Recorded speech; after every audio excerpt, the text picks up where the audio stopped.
दिल्ली के तख्त पर बैठा मुगल बादशाह औरंगजेब अपने अहंकार में चूर दक्कन की तरफ देखकर हंस रहा था।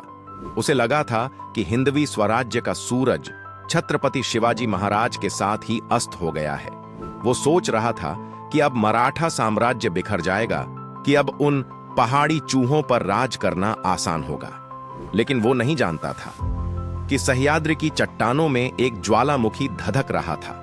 वो नहीं जानता था कि शिवाजी महाराज ने सिर्फ एक साम्राज्य नहीं, बल्कि एक ऐसी चिंगारी छोड़ी थी जो अब एक धधकती हुई ज्वाला बन चुकी थी। उसे अंदाजा भी नहीं था कि अब उसका सामना किसी शांत नदी से नहीं, बल्कि एक उफनते हुए समंदर छत्रपति संभाजी महाराज से होने वाला है। छत्रपति संभाजी महाराज के लिए सिंहासन का रास्ता फूलों का नहीं, कांटों का ताज था। उन्होंने घर के भेदियों और साजिश करने वालों को परास्त कर अपने पिता की गद्दी का मान रखा था। औरंगजेब ने सोचा, ये अंदरूनी लड़ाई मराठों को कमजोर कर देगी, और तभी औरंगजेब की छाती पर पहला सांप लौट गया। उसका अपना बेटा शाहजादा अकबर बगावत करके दक्कन में संभाजी महाराज की शरण में आ गया। यह औरंगजेब के मुंह पर एक तमाचा था।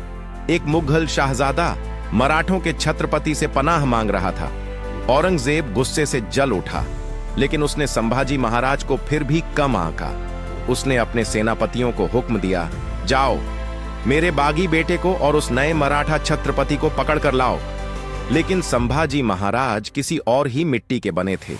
वो इंतजार करने वालों में से नहीं थे। वो दुश्मन के वार का जवाब एक और बड़े वार से देना जानते थे। उन्होंने अपने दरबार में अपने सबसे वीर सेनापति हंबीरराव मोहिते को बुलाया और एक ऐसा प्लान बनाया जिसने इतिहास की धारा बदल दी। निशाना क्या था? निशाना था बुरहानपुर। बुरहानपुर कोई छोटा मोटा कस्बा नहीं था। वो दक्कन का दरवाजा था, दक्षिण भारत का सबसे अमीर, सबसे महत्वपूर्ण व्यापारिक केंद्र, जहां से मुगल सल्तनत को सोने चांदी, हीरे जवाहरात और लगान का सबसे बड़ा हिस्सा मिलता था। बुरहानपुर को एक अभेद्य किला माना जाता था। उसकी सुरक्षा में हजारों मुगल सैनिक तैनात थे। औरंगजेब का घमंड था बुरहानपुर। उसे लगता था कि दुनिया की कोई ताकत उसके इस खजाने को हाथ नहीं लगा सकती।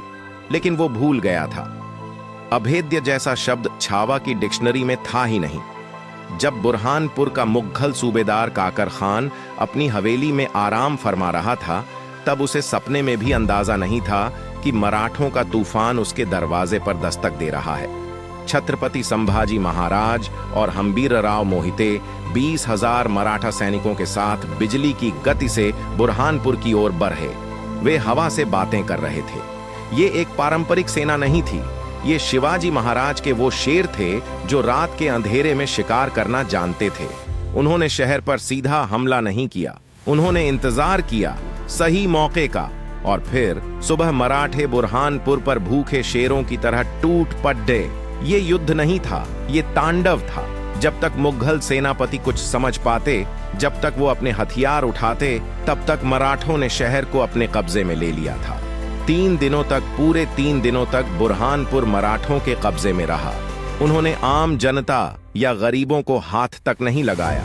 निशाना सिर्फ मुगल सत्ता और उसके अमीर सौदागर थे। एक एक हवेली को लूटा गया। जहां जहां मुगल सल्तनत का खजाना छिपा था, उसे बाहर निकाला गया।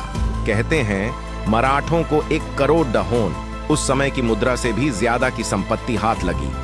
बुरहानपुर की सड़कें सोने चांदी से पट गईं और मुगल सत्ता का घमंड वो मिट्टी में मिलाया। यह हमला सिर्फ लूट के लिए नहीं था, यह एक संदेश था। यह दिल्ली में बैठे औरंगजेब के लिए एक खुली चुनौती थी। यह एक ललकार थी। संभाजी महाराज ने यह साफ कर दिया था कि अगर तुम हमारे घर की तरफ आंख उठाकर देखोगे, तो हम तुम्हारे घर में घुसकर तुम्हारी छाती पर मूंग दलेंगे। उन्होंने बता दिया था कि अब युद्ध महलों में बैठकर नहीं, बल्कि दुश्मन के दरवाजे पर लड्ढा जाएगा। जब यह खबर दिल्ली पहुंची, तो औरंगजेब आग बबूला हो गया। जिस सल्तनत का सूरज कभी नहीं डूबता था, उस सल्तनत के सबसे अमीर शहर को एक 24 साल के लड्ढिके ने दिन दहाड़े लूट लिया था। यह औरंगजेब के लिए एक ऐसा अपमान था जिसे वो कभी नहीं भूल सकता था। उसकी आंखों में खून उतर आया, और उसी दिन, उसी पल, उस बौखलाए हुए बादशाह ने कसम खाई, उसने कसम खाई कि वो खुद दक्कन जाएगा और जब तक वो इस पहाड़ी चूहे, इस दक्खनी शैतान को पकड़ कर उसका सिर कलम नहीं कर देता, तब तक वो वापस दिल्ली नहीं लौटेगा। औरंगजेब की यही कसम उसकी और उसकी सल्तनत की सबसे बड़ी गलती साबित हुई। वो आया तो था कुछ महीनों के लिए, लेकिन दक्कन की मिट्टी ने उसे 27 सालों तक जगदे रखा। वो यहीं लढ़ता रहा, यहीं थकता रहा और यहीं दफन हो गया।